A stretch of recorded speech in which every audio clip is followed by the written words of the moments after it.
You have to be pretty optimistic about this day.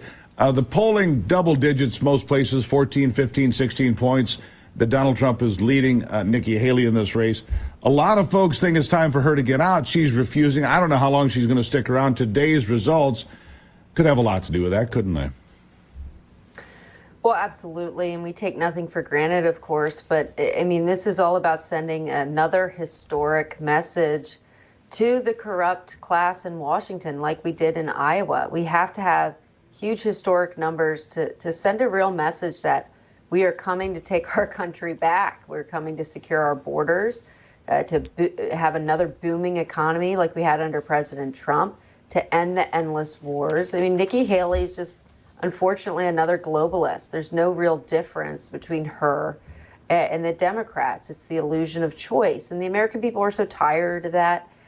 They want a real alternative. That's what we get in President Trump, real change and real success. And that's really what's going to bring this whole country together. Let me ask you this, Liz, because this happened yesterday, and I saw this in some polling numbers yesterday. The economy, Bidenomics, no longer the number one concern of people in this country. The border has finally become the number one concern of people in this country, as it should be, because it is an existential threat, something that Donald Trump had under control when he was in the White House and something that's gone completely into the ditch ever since. And yesterday, the United States Supreme Court, 5-4, rules that Texas cannot put up razor wire, cannot put up barriers, cannot defend itself against the flood of illegals. What do we make of that?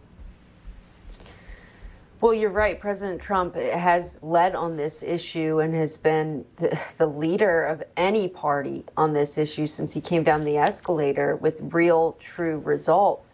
There's no reason that we should have an open border right now. And if you look at what the Constitution says, you know, the very definition of your oath of office is to stop an invasion. Article 4, Section 4. And so I don't know what they're looking at, but we have to get President Trump back in office.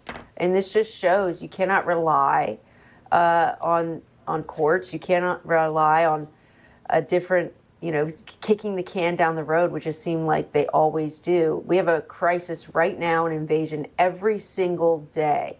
And only President Trump and the people are going to be the ones to stop it. And just like he did under his first term, he got no help from Congress. He was sued in the courts, but he won. And he delivered over 500 miles of wall.